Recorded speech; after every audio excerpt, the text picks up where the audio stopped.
The mountains of Garklunda loomed high in the distance, their jagged peaks piercing the sky like icy spears. As the heroes drew closer, the air grew thin and cold, biting at their cheeks and noses. The mountainside was treacherous, with sheer drops and narrow paths winding their way up to the hidden city of Thelvarion.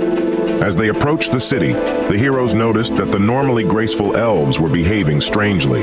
Their movements were jerky and erratic, as if they were struggling to control themselves.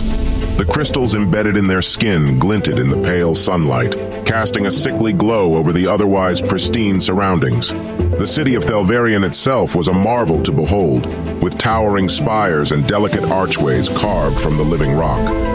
But as the heroes entered its streets, they could see that something was terribly wrong. The normally bustling marketplaces were eerily quiet, and the few elves they saw were armed and aggressive, their eyes gleaming with a manic intensity.